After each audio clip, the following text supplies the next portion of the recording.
حبايب قلب، عاملين ايه؟ وحشتوني جدا جدا جدا. النهارده بقى احنا مش هنعمل اكل ولا هنعمل حاجه.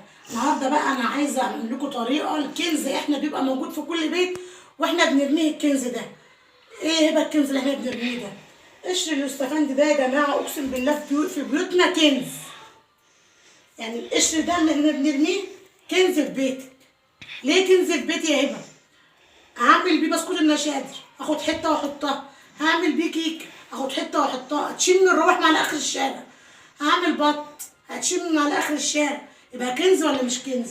وهعمله لك بطريقه سهله وبسيطه، مش هصعب الامور عليك وعليا. هنعمله النهارده في الخلاط لان انا كبته بايظه. انت عندك كبه اعمليها في الكبه، مفيش كبه يبقى في الخلاط. في ناس بتاخد القشر اليوستفند ده تغسله وتنشره على ملاية سرير في الشمس او على السطح او في البلكونه، ويسيبوه لما ينشف خالص. ولما ينشف يعملوه في الكبه بتاعتهم او في مطحنه الخلاط ويخلوه بودره. بنجيبه من عند العطار وبنجيبه من عند الكيس قد كده بالشيء الفلاني. نكهه اليوستفند ونكهه البرتقال، ده السفند ده نكهته اقوى من نكهه البرتقال كمان. يعني ده اقوى من البرتقال كمان.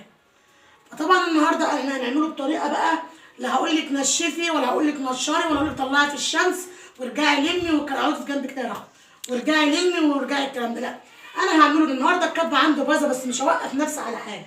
انا عندي شفشق الخلاط حاطه فيه سفنديتين زي ما انتم شايفين كده. ليه حطاهم انا هنا هبه كده؟ عشان هنزل عليهم بنص كوبايه ميه، عشان هضربهم كده مع بعض في الخلاط، علشان لما اجي احط قشر اليوستفند ده يمشي لي الدنيا مع بعضها. ونسمي الله ونعمل كده.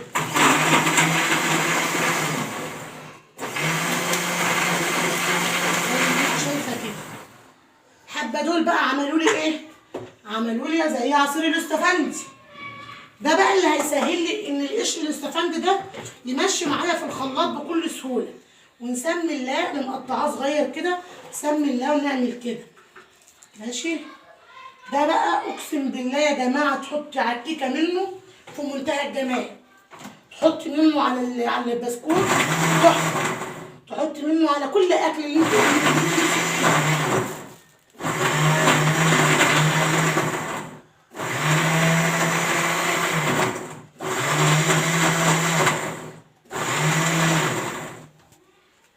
يا جماعه.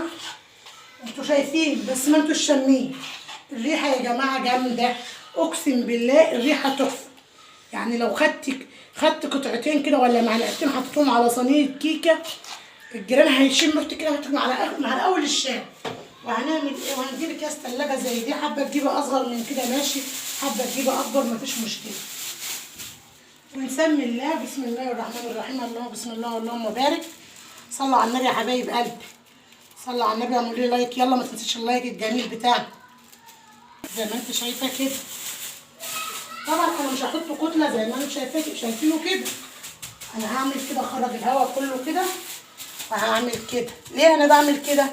علشان لما اجي اخد منه قطعه اعرف ان انا ايه اكسرها، زي ما بنخزن الملوخيه برضو بهذا الشكل.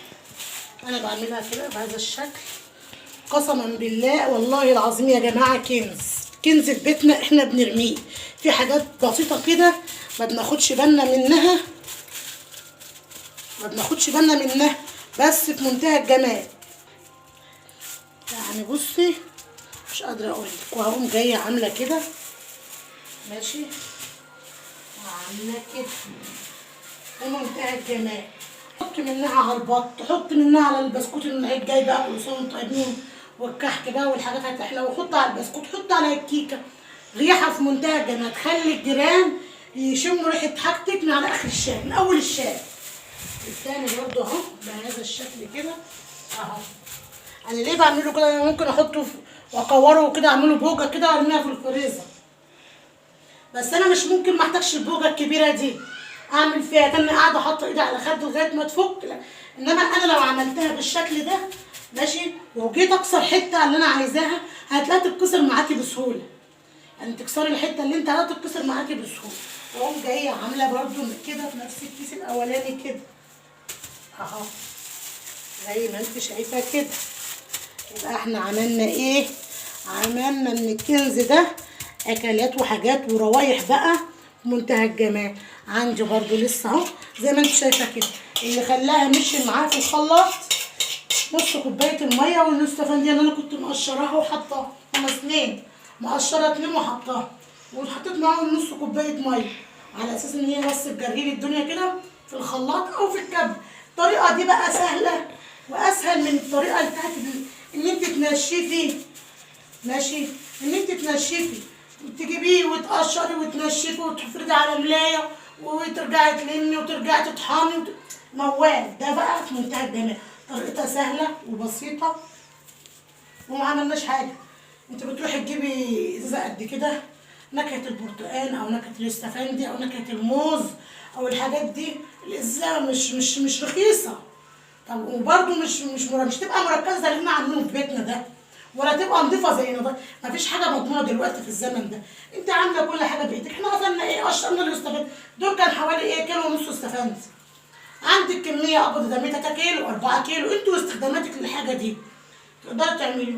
قشرناهم وغسلناه كويس وحطينا اتنين استفندتين اتنين قشرناهم وحطيناهم في الخلاط مع نص كوبايه ميه ودورنا بيهم الاول الخلاط ونزلت بقشر الاستفندي ده ضرب معايا وبقى شكله في منتهى الجمال. انت شايفه الشكل في منتهى الجمال، ما بالك الريحه.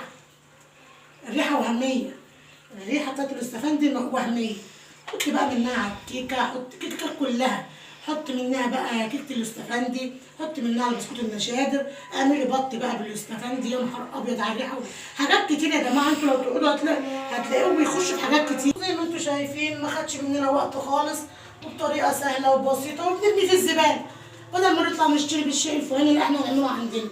اتمنى يا حبايب قلبي ان انا قدرت اكون فدتكم حاجه في الفيديو ده، ويا رب يكون الفيديو ده خفيف على قلوبكم يا حبايب قلبي. ما تنسونوش بقى في اللايك والشير وشيروا الفيديو ده قد ما تقدروا يا حبايب قلبي عشان الناس كلها تستفاد منه. والى اللقاء يا حبايبي، اشوفكم على خير.